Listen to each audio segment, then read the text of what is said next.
Right, I think I have to stay in this position because of the camera. So if I do start drifting, will you guys remind me to get back on my spot? Because I do tend to walk around. All right. Right, I'm here to tell you about Blocktrain, one of my favorite names for a project which has yet to be adopted by any of the stuff I've actually started at the NS. But yeah, you know, I'll hijack it for my own presentations then. I'm going to use some cryptocurrency terms, but that's just to make it fun, not because I'm going to talk about any trading. So please don't worry about that. First of all, let me introduce myself. I work as a test coordinator at the NS, specifically at NS Retail, which is the kiosks and the HEMA and anything that sells anything. So that's currently the IT that I'm working with. That's my day job.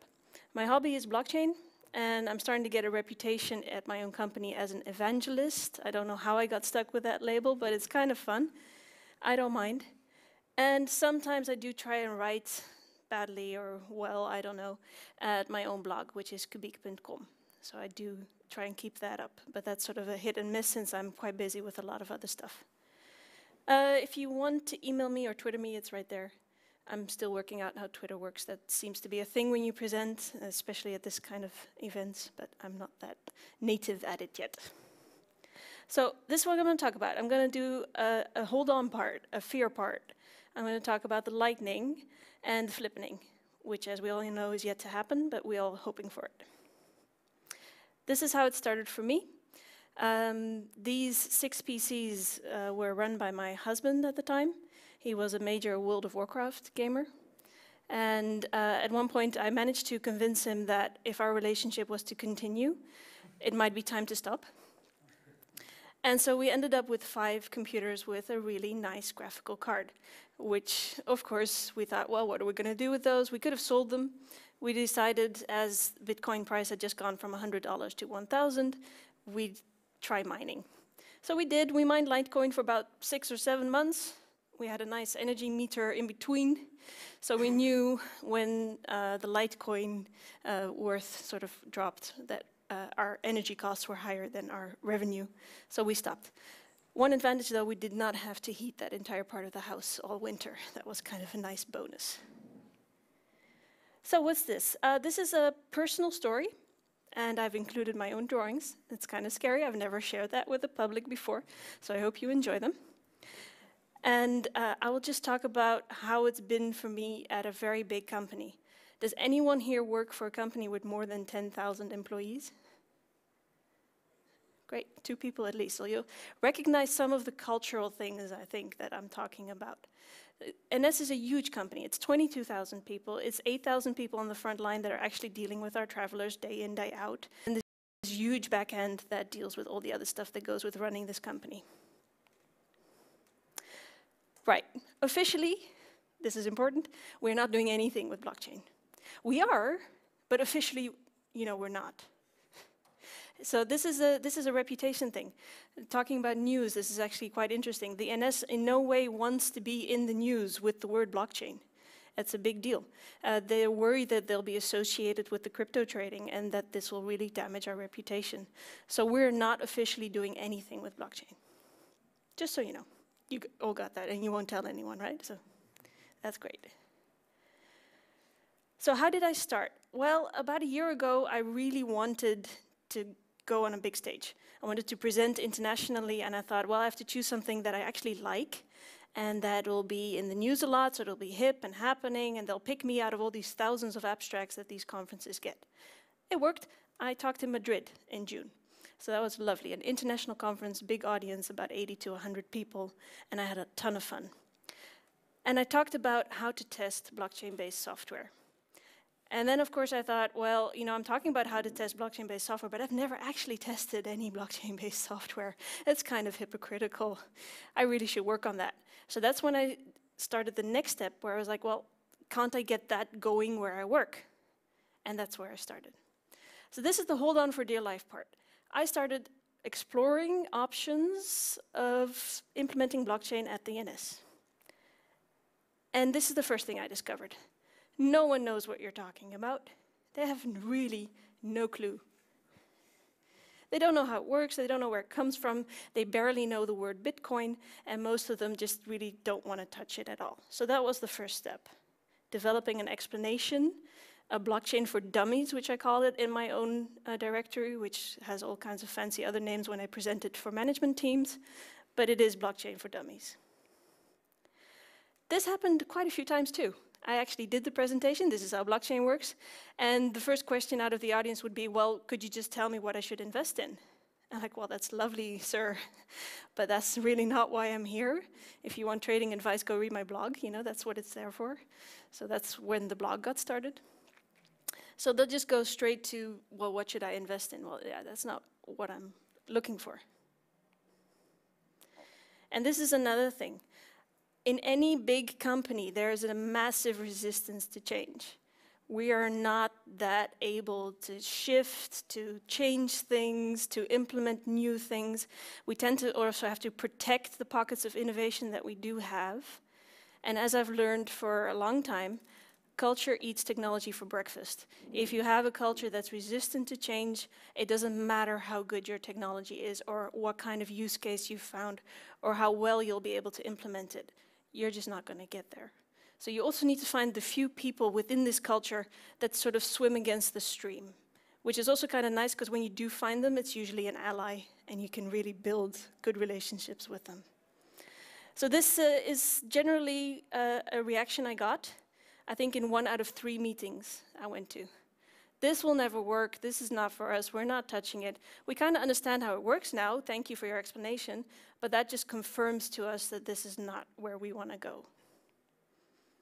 So this is a screenshot of my calendar where I typed in blockchain for the past year.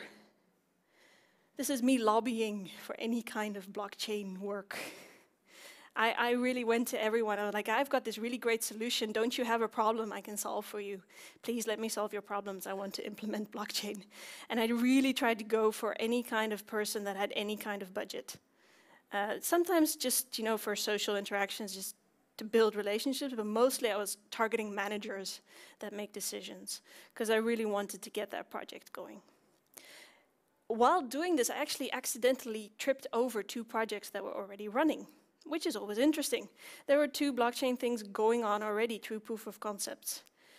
Just in brief and very high level, because I can't talk about details, one was about selling a piece of property. And the company that was assisting the NS in selling this property actually built a solution. And they had an agreement that if the buyer of this parcel of land would agree to testing the blockchain technology, then the NS and this partner would actually use that to test this process of sale. So there was actually no one from the NS agreeing with this, except for this one account manager who had a really good relationship with this third party, and they'd worked out a deal. And this one came to my attention when they finally came to IT. They're like, we kind of need some IT help. And then IT was like, well, you're doing blockchain. We're not going to touch that. And I was like, well, I will. And I hopped into that.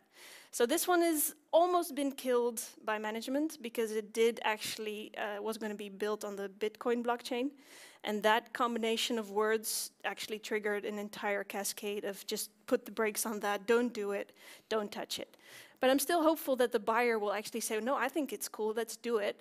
And then we'll have to, because that's the deal we made. We can't back out of that anymore.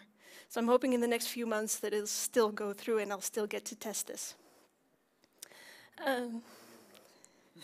Yeah, this is the only one blockchain. The other one I tripped over, I actually managed to join, although in my free time. And after about 6 months of this, I find a student, because there are a lot of students in this company as well, and he was doing his master's thesis about maintenance. So he was looking into, well, can I actually get more trust about the maintenance we do in the disclaimers, the sort of arguments that we have with the people who build our trains. So it's, a lot of the time it's like, well, you don't maintain this train properly, and then the company that built the train, we accuse them of not designing it properly. And that gets pretty messy. So there's a trust issue there for sure. So he did a small test. Can we actually use this technology to help facilitate trust? It's really tiny. We had 2 trainees, we had the student, we had myself. And honestly, none of us had any idea what we were doing. It was just a mess. So we were all just sitting there like, we've never built anything on a blockchain, we've never tested anything. Our student, maintenance student, was sort of our product owner. He had no idea about IT, had never been involved in any kind of IT building. So he was trying to, fill our backlog, but he barely knew what a user story was. So he was mostly focusing on, well, they need to log in. And like, yeah, but that's not really the point. We can attach that later. So we had a lot of explaining to do. But we did find that this perception is pretty common.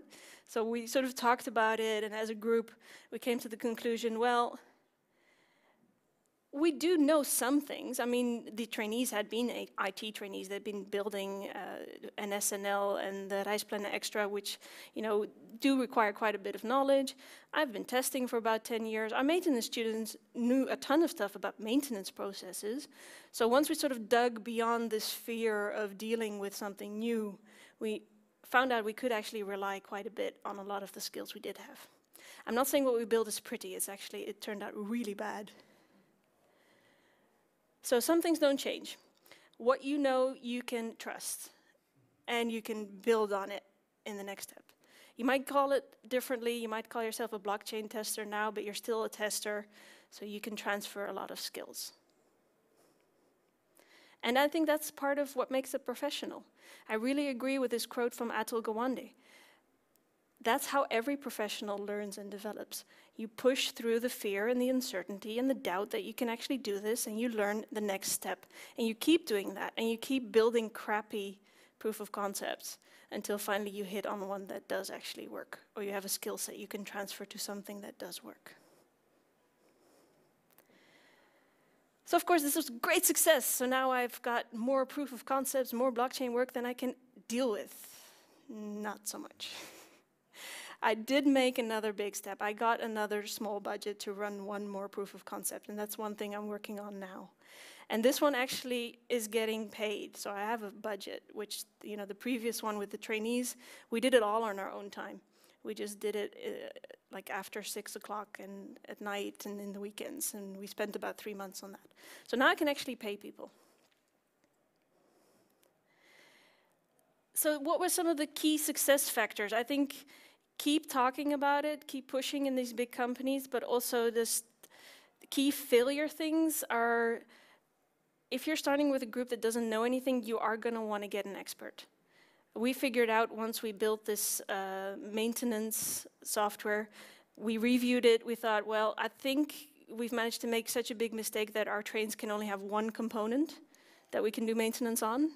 And we've now actually put that on our blockchain, and we can no longer scale up. I'm pretty sure we made that mistake, but I had no way of actually verifying that with someone who knew what they were doing. So that's one of the big mistakes we made in that proof of concept. We did make a lot of mistakes, but we weren't even sure of the ones that we did make. So in this next proof of concept, I definitely wanted a lead blockchain developer, an expert, to come and review our work at the end of it. Because if you're doing this and you're not getting the learnings back, then you've definitely failed. It doesn't matter if you do a proof of concept that doesn't work, but if you don't even learn from it, then I think your proof of concept has failed, because that's the key leaving of any of these little bubbles that you try out. Also, the truth hurts, especially in these big bureaucratic companies. Blockchain is not the solution for everything. In fact, if you find a solution for blockchain within your company, that's the best use case, that intuitively you would think, well, there's something we should solve. That's most likely to be the area where politically and in terms of software and in terms of strategy, everyone's already focused. So these are departments that are busy, they're highly political, and there's almost no way to get any kind of room or space to maneuver with anything experimental. Even though those are the best places to do a blockchain, you're not going to get any airtime in those areas. So a lot of the time I found that where I've gained the most traction with the most management teams are the use cases that are slightly subpar. The trust issue between the train maker and us, by the time we finished building, was no longer an issue. It had actually been resolved. The trust was back. They're talking to each other again. This whole $1 million question of who pays what was completely resolved. So it wasn't the ideal solution anymore. And the proof of concept we're doing now is about energy and contracts and how to create one version of the truth in terms of what kind of energy prices are we charging our retailers. So like the HEMA that's in one of these shops will pay us for their electricity. So we want to make that easier. It's not the best use case for blockchain technology. But this is a department that has time and space and energy and business people that want to be involved and IT people that want to be involved and that don't mind me running their project. So that's another great thing. So you get these use cases that are slightly subpar, but you do get the chance to build this knowledge within your company. And that's another success factor I would share. Do try and get your own people on this. Especially a company like this, generally companies like Sabia, and lots of others will come to these managers and pitch them. We have a blockchain lab. We want to build software for you, and we can do it. And we can do this proof of concept for you in about 3 months, and we'll just show you the result, whether or not it works, and then you can make the next step. That's what they do. They come in and they want this business. So one of the things that I really am pushing for right now is put our own people on this. I want an NS architect. I want someone that is developing for us that actually works for us. And that's a big deal because that's not something we're used to doing. We tend to put this out in the market and just let people bid for it. So that's a big change. And that's something I'm also experiencing a lot of resistance to, that we can do this with our own people. Because a lot of the time, the biggest issue is just getting them off their own projects. I have to talk to 3 or 4 managers per person.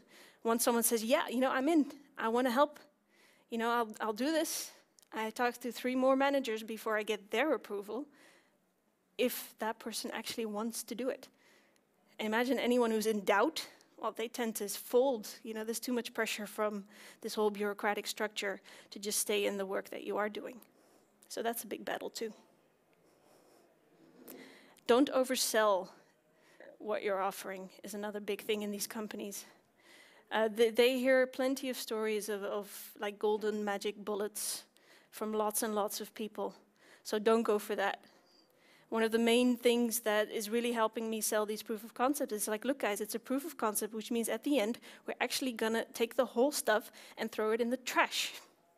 And they're like, whoa, but what if it works? And I'm like, great, then we'll do a pilot and we'll build it better. But for this part of it, you need to let us make mistakes. And to do that, we need to know that we're going to trash this at the end of it. We're too used to sort of going along with these half-assed proof of concepts and develop them into huge projects. We do that a lot in this company. Let's not do that here. So don't oversell, but at the same time, you know, keep it real that you're doing these little bubbles of experimentation, which you are then going to stop to go on to the next thing. And of course, my hope is that it'll go on to an actual use case, which I think has much more potential for this technology. That these departments will see these little experiments and that the PR will start working and that I'll get sort of a foot in the door and be able to pitch there. That's my hope. So it's a long view, but that's the way it works in big companies. Nothing goes fast. So you have to have this really long view, like I'm going to be doing this for about the next 3 to 5 years, I'm sure, because that's the way it works here. So you have to keep pushing and keep doing this and keep having those tons of coffee meetings, which everyone is prepared to have because they do like this idea. Or they like coffee. Yeah, I do treat them to Starbucks every time, so that might be part of it. I don't mind too much. And keep explaining. This Blockchain for Dummies presentation is the one I've given the most. I've literally given it now 20 times or more, where I just go into a regular weekly meeting of these department heads and just take half an hour of their time explaining what this technology does. And that's a great thing for me too, because you know that's how I get the blockchain evangelist name. And the next time anyone mentions anything with blockchain, they're like, oh yeah, but we know someone who does that. Yeah, great. That's a reputation thing that I really need. Yeah. What do the attendees say? It differs a lot. A lot of them are very happy to now understand how this works. Most of them will then immediately say, well, this is too new, too young, too revolutionary for us to even touch. Some of them will be like, well, I'd like to know more, and will then schedule another meeting with me. This is all about meetings, and then you'll have another meeting, and then maybe you'll, anyway. and so forth. So I'm really hoping to get inspiration. The best results of these kind of meetings are someone will be like, that's a great idea, but actually I know how this part of the business works and I think this is a better idea. A lot of the time I'll come in, I'm like, well, you know, supply chain is really good, self-sovereign identity, and I'll explain these best known use cases, and it'll trigger one of them. Like, right, but I have a problem in that area. There's something we can do there that will probably be solved with this technology. And then you go into further discussions. So that's my favorite outcome, but I get that one like 1 in 10, so that's pretty rare. Yeah.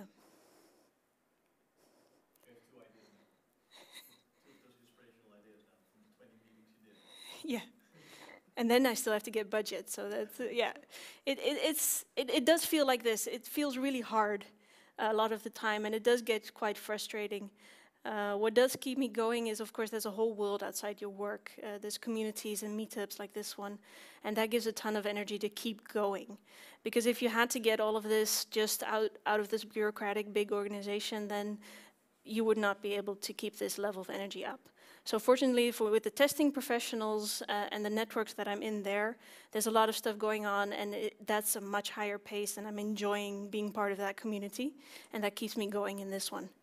Because, yeah, you know, it is where I work. I do like it in a lot of other ways. It's just, this is just so new. It's so scary. And this culture is so resistant to change that it's going to take a long time.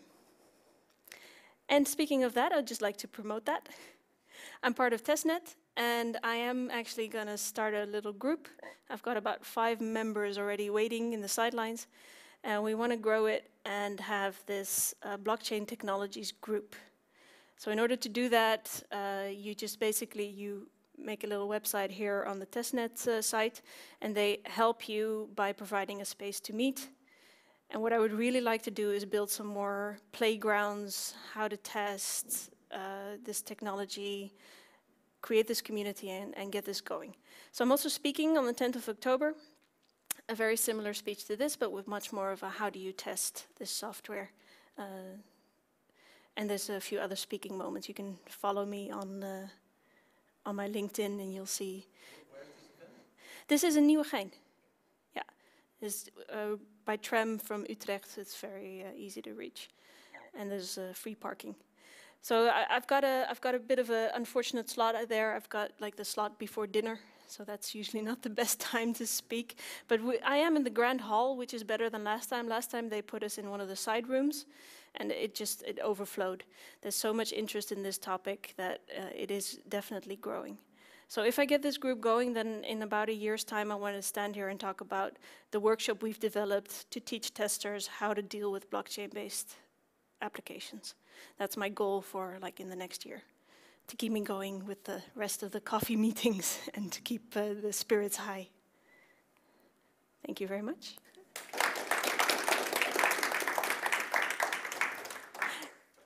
Are there any questions? I got a suggestion. Did you visit Blockchain Lab Utrecht already? You're going to co-work there Monday? Yeah, Blockchain Lab Utrecht. I'm. Blockchain Utrecht. Yeah, I know about them. Yeah, I haven't been there yet. You should. Busy, but yeah, You should. yeah. Now they keep meeting on Tuesday night, and that's my husband's Tai Chi night, so yeah, conflict of interest. Yeah. Yeah. He actually, as of September, stopped working, so that's also pressure to keep the job at the NS, keep safe. Yeah. NS is the only stakeholder moving people with train in the Netherlands, or if remain? No trouble. It's the National Railway Organization. Yeah. Isn't there any project that involves other stakeholders from other countries? There should be. Of course, there is a lot of things going on European level, especially with standards, standardization. There's also a lot of discussion on dynamic information, which is the difference between the planned time and the real time for buses, trams, metros, trains, to make that one standard. So there's a lot of that going on, but like I said, there's 20,000 people working there. And yes, they are all involved in different parts of this, but it's distributed. There's no central way of finding out, well, hey, you're working on this collaborative piece of software where the stakeholders are which would use blockchain, you still need to find them. So there's lots of stuff going on, for sure, but it's not necessarily on the radar. Yeah, so it's just so big. That's basically the message, yeah. It's hard to imagine. Do you have any running prototype within NS for a blockchain project? No, no, no, too bad. Yeah, no, the one I'm really hopeful for is this dynamic versus planned travel information, because it is actually mandated public information. By law, we're required to freely distribute any information about the times of our trains. So that's a real opportunity there to form a blockchain solution. I'm really hopeful for that one. I'm pushing it through a different coffee meeting. Yeah. Anything else? ProRail had a blockchain hackathon earlier this year. Yep. Any connection with that? I did find out the winning team that is actually getting some airtime there made a really great pitch on the material transportation. So actually the trains that carry goods. So I'm assuming, I don't know actually, that it is more of a supply chain kind of thing. So that's not, there wasn't that match that I could get on board with that one. It was too far away from what we do. We move people and they were looking at moving goods. So yeah, that's too bad. Yeah. Good people, yeah. They were not scared about the blockchain. Well, I haven't heard anything since, so I'm hoping it's still going. I'm afraid that it's like my selling the piece of property that's sort of bled to death in the bureaucratic maze that is also ProRail. Yeah. So when you say your 3-month POCs, what is your sort of biggest challenge at the front end, talking to the blockchains? As usual, it's integration into existing IT. Nothing within this company runs without IT. A lot of it is built by other people than the NS, because we tend to just buy things instead of building them, which I think is a good policy. So integration is the main issue. And that's the challenge I'm consciously also keeping out of my proof of concepts. Like, we're just going to mock that we are integrating with your system. We're not actually going to try and talk to any of the systems in our domains. Also because the security officers would kill me. Yeah. Thank you.